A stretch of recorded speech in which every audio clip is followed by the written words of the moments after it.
Bonjour à tous. Alors on va procéder à la correction de l'exercice 10, page 271 de votre livre.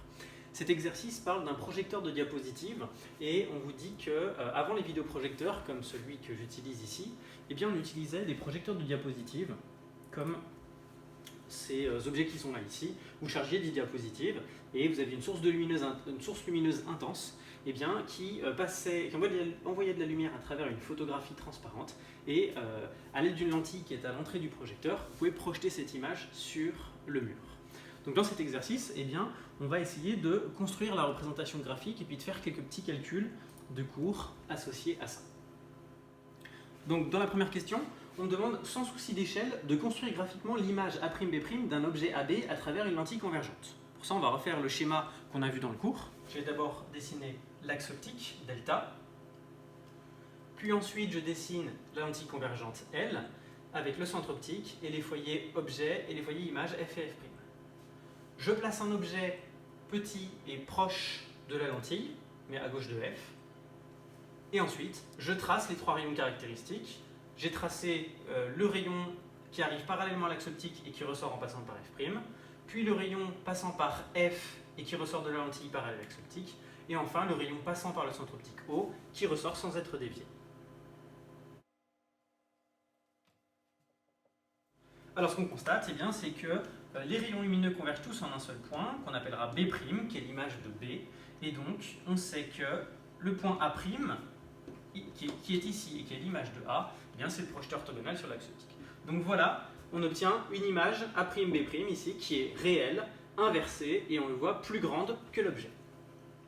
Ensuite, dans la question 2, on nous demande de calculer la valeur absolue du grandissement pour la situation étudiée. Donc on va chercher valeur absolue de gamma, qui ici est forcément plus grande que 1, parce qu'on a dit que l'objet était plus grand que l'image. Donc, on cherche la valeur absolue du grandissement gamma. On peut appliquer la formule, la définition du grandissement, c'est égal à A'B' sur AB. D'accord? Mais cette formule ici ne nous est pas utile, parce qu'on a les données qui sont la taille de l'objet, de la diapositive, mais on ne sait pas quelle taille ça fait sur l'écran. Il faut utiliser la deuxième partie. On sait, grâce au théorème de Thalès, que le grandissement, ça vaut aussi OA' sur OA. Et si j'analyse mon énoncé, je sais que l'image est visible sur un écran qui est placé à 5 mètres de la lentille. Donc je sais dans ce cas-là que OA', qui est la distance entre la lentille et l'image, est de 5,0 mètres. Et puis je sais que la distance entre l'objet et O, c'est 8 cm. On nous dit que la diapositive est à 8 cm du centre de la lentille. Donc 8,0 cm. Attention ici, il faudra bien faire une conversion puisqu'il faut que les deux données soient dans la même unité. Je vais convertir les centimètres en mètres. Ça fait 8,0 fois 10 puissance moins 2 mètres. Il ne me reste plus qu'à faire le calcul.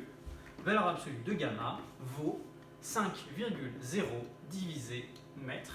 divisé par 8,0 fois 10 puissance moins 2 mètres.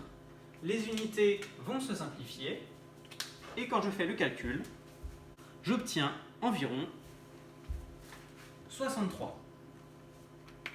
J'avais deux chiffres significatifs dans mes données, donc je garde deux chiffres significatifs ici. La valeur absolue du grandissement gamma est de 63. Cela veut dire que l'image a été agrandie 63 fois. Donc l'image sur l'écran à 5 mètres est 63 fois plus grande que la taille de la diapositive ici. Ensuite, pour la question 3, on nous demande de calculer la taille de l'image A'B' dans cette situation.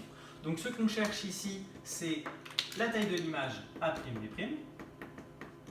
Si je réutilise la formule du cours, la valeur absolue du grandissement égale A'B' sur AB, je peux transformer cette formule.